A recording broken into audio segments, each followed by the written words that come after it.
I'm Dawn, and I'm 40 years old. Looking back on a tough time in my life, it all started when I decided to end my marriage with Ben.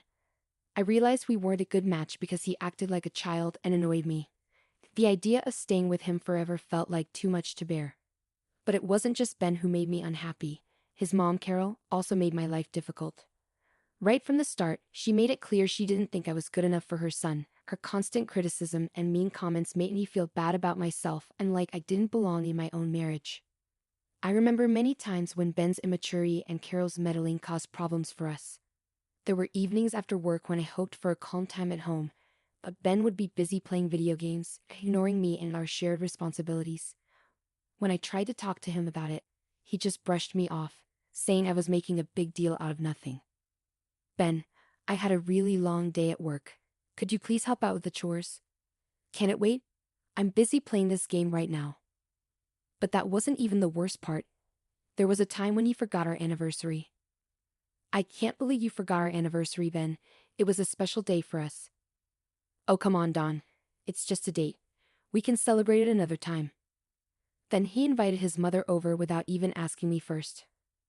Why did you invite your mother over without talking to me? I was hoping for a quiet weekend together.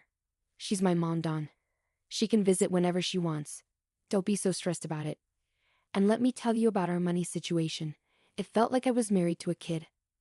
Ben, can we talk about making some financial plans and saving for the future? You worry too much, John. Let's just spend our money and deal with it later. These are just a few examples of how my marriage was falling apart. My concerns were ignored, my feelings didn't matter, and my needs were forgotten. It became clear that Ben's childishness and lack of caring were big problems in our relationship. Then there were the family get-togethers where Carol would always find a way to insult me in front of everyone. Her mean comments about my looks, job, and even my cooking really hurt. She seemed to enjoy making me uncomfortable while Ben usually pretended not to notice, too scared to stand up to his mom. Let me give you a few real examples of how she, just like her son, put me down and made me feel small. Example 1. Carol, I spent a long time cooking this meal for everyone. I hope you like it. Well, let's see if it's even good. I'm not sure I trust your cooking. Example 2. Carol, I found this dress for the event. I think it would look nice on me. Oh honey, that dress is too revealing for someone your age. You want to look silly to you? Example 3. Carol, please don't criticize how I raise my kids. I know what's best for them. Well, clearly you don't, or you wouldn't make such silly decisions. What's wrong with you? Example 4. Carol, I've been working hard to stay healthy. I'd like your support. Oh please? All that exercise and dieting won't make a difference. You'll never look as good as me. Example 5. Carol, I asked you nicely before. Please stop saying mean things about me to other people.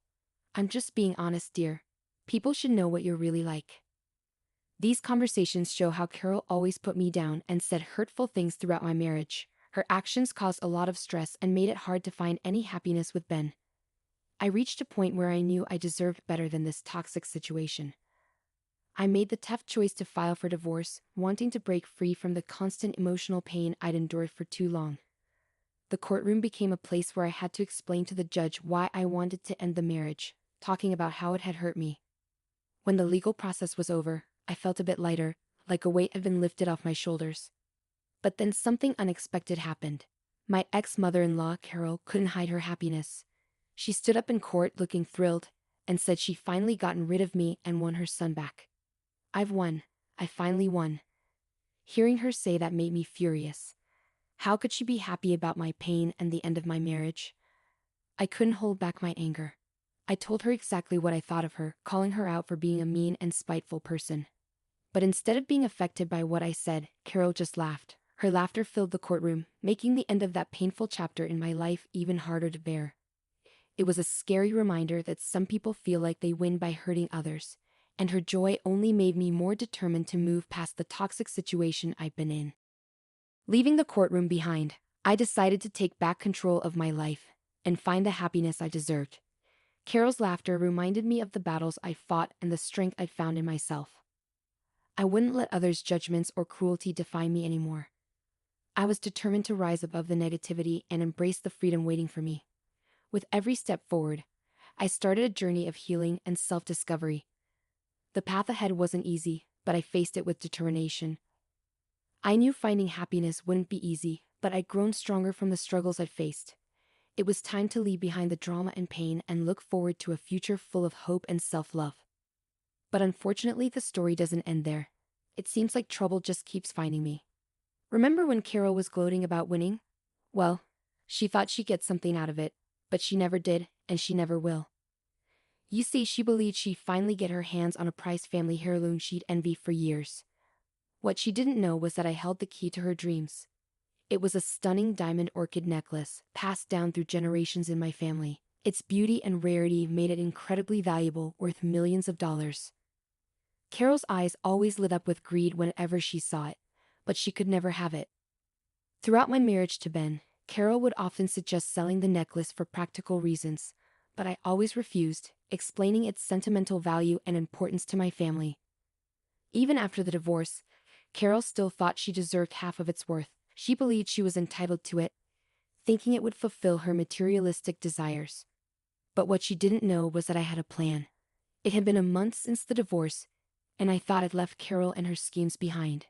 Then, one evening, I was surprised when I heard a familiar knock on my door. Opening it, I saw Carol standing there, crying and shaking. "Dawn, please, can we talk?" Feeling curious and a bit sorry for her, I let her in to get away from the cold. I wondered why she was so upset and why she'd come to see me. We sat down in the living room, and I asked her to tell me what was wrong. Through her tears, Carol managed to speak, her voice trembling. "My plan, it's all gone wrong, Dawn," Carol said between sobs. "I thought I'd get what I wanted, but it's turned into a disaster." I felt skeptical but curious about what she was talking about. "What plan, Carol? And why are you so upset?" Carol took a deep breath, trying to calm herself down.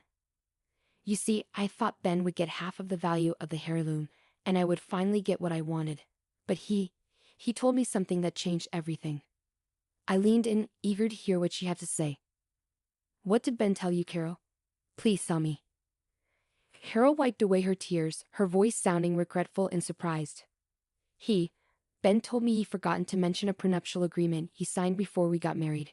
It said the heirloom and all your money were protected. I never had a chance." I couldn't help but laugh, feeling a mix of relief and triumph. "Oh, Carol, I've been waiting for this moment. I always knew your schemes would backfire."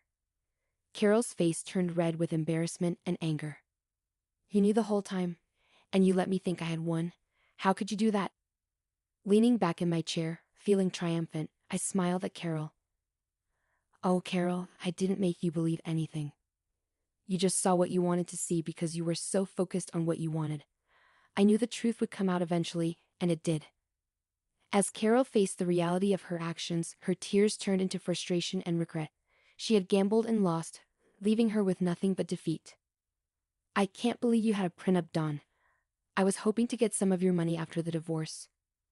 "Carol, this isn't about being a good wife. It's about protecting myself and what's mine from people like you. I was smart enough to look out for my future. Don't be upset, Carol. You're the one who tried to trick and manipulate others for your own gain." Reluctantly, Carol pulled herself together, glaring at me with a mix of anger and resignation. "Heartless. You dare to call me heartless, Carol? Look at how you treated me during my marriage to Ben. You were mean, cruel, and always trying to control everything." As Carol stormed out, the room fell silent. The weight of her failed plans hit her hard. It was clear that her greed and deceit had led to her downfall, leaving her with nothing. I stayed strong, knowing I had to stand up for myself and what was mine. I had learned that trust and love shouldn't blind me to betrayal. As Carol reluctantly composed herself, she shot me a glare filled with anger and resignation. The bitterness of her own decisions hung heavy in the air as she muttered one word: "Heartless." I couldn't let that slide. "You call me heartless? Carol, look at how you treated me during my marriage to Ben. You were mean, cruel, and always trying to control everything." "I never treated you badly," Dawn firmly asserted. "You're exaggerating, Dawn." "Oh, really? Let me remind you of the time you purposefully excluded me from family events, constantly belittled my achievements, and spread rumors about me behind my back. You enjoyed seeing me suffer," Carol retorted, frustration evident in her voice. "I did no such thing. You're just trying to paint me as the villain. Stop denying it, Carol. I've had enough of your lies and manipulation. Get out of my house, please, Dawn demanded, her patience wearing thin. Dawn, please, just give me some money. I really need it, Carol pleaded desperately. I'll give you 30 seconds to get off my property, or I'll call the police. This is your last chance, Dawn warned seriously. You can't treat me like this, Dawn. We're family. Families should be kind to each other, Carol argued angrily. Goodbye, Carol, Dawn said firmly as Carol left, looking upset and defeated. As the seconds passed, Carol's face showed a mix of anger, shock, and feeling like she lost. She realized she couldn't control Dawn like she wanted to. Reluctantly, she walked towards the door. The tension between them filled the air. Carol gave one last look before leaving, stepping into an uncertain future and facing the consequences of her actions. I stood tall, feeling both relieved and free. I had cut off ties with something toxic and took back control of my life. The next day rolled in, and yet another person from my past tried to make amends. What do you want, Ben? I asked, my voice cold and unwelcoming. Dawn, I need your help. I'm in a tough spot right now. And I thought maybe. Ben's voice trailed off, sounding desperate. Forget it, Ben. I don't want to hear your excuses. You had the nerve to call me instead of facing me in person. How cowardly can you get? I interrupted, my patience running out. I thought this approach would be better, Dawn. Please just listen to me, Ben pleaded, his voice trembling. All right, Ben. Go ahead. Explain to me how you always put down my goals, laughed at my dreams, and made me feel inadequate. Do you recall those instances? I confronted him. I'm not sure what you mean, Dawn. We had our differences, but Ben started, but I interrupted him. Disagreements? Is that what you call it? I call it emotional abuse. You constantly underestimated me, trying to crush my spirit, but I'm done with it. I deserve better, I declared firmly. Please, I'm sorry for everything. I'm in a tough spot right now, and I thought maybe you could help me out. Ben's voice trailed off once more, his desperation evident. It's ironic, Ben. You agreed to the prenup, yet now you're here begging and pleading. I didn't fully understand what I was signing. I just knew I loved you. Stop pretending, Ben. You probably expected me to change my mind, I remarked sharply, my tone cutting through the air. Dawn, please just listen to me, Ben pleaded once more. I'm saying this for the last time. If you ever attempt to reach out to me again, I'll take legal action and get a restraining order against you. Clear? I warned him sternly. But Dawn. Ben tried to protest, but I cut him off. No, Ben, it's finished. Goodbye, I stated firmly, ending the call and removing his number from my contacts. I was finally free from both of them, and I felt relieved. As I sat and pondered on the journey I'd been through since my turbulent marriage ended, a feeling of contentment enveloped me. I was in a much better place now, both mentally and emotionally. It felt like a heavy burden had been lifted, allowing me to breathe freely once more. Life had taken an unexpected turn, and I found myself enjoying the simple pleasures it offered. I embraced my newfound freedom and delved back into the dating scene, meeting new people and relishing the excitement of forming romantic connections. Throughout this journey, I learned to value myself and refused to settle for anything less than the love and respect I deserved. Alongside the thrill of new relationships, I discovered strength and empowerment in sharing my story with others. The struggles I faced during my marriage inspired me to write a memoir, documenting the challenges I overcame. It became a symbol of my inner strength and offered hope to others who had faced similar hardships. Meanwhile, I couldn't ignore the bitterness of my ex-husband and mother-in-law. They seemed envious as they watched my success and happiness grow. They had underestimated my resilience, and now they faced the consequences of their actions. It was a satisfying reversal of fortune. Though I had moved away from their toxic influence, they still tried to damage my reputation, but I was determined to rise above their negativity and continue thriving. Despite Carol and Ben's futile attempts to tarnish my reputation, I refused to be silenced or underestimated. I remained steadfast in protecting my integrity and had taken legal action against them for their slanderous words. Their efforts to provoke me only fueled my determination to hold them accountable for their actions. As I faced this new chapter, I felt grateful for the inner strength I had found and the support of my friends and loved ones who stood by me. Surrounded by a network of uplifting individuals, I felt inspired to keep reaching for my goals. Their unwavering encouragement reminded me that I was capable of overcoming any obstacle. From the ruins of my failed marriage, I rose stronger and wiser than ever. I learned to value myself, set boundaries, and pursue my happiness without apology. The journey was tough, but it led me to self-empowerment and a life that was truly mine. My story wasn't just about pain and struggle, it was about resilience and triumph. I conquered the shadows of my past and stepped into a future full of promise. With each new chapter I wrote, I felt a renewed sense of purpose, embracing the joy that had been missing for too long.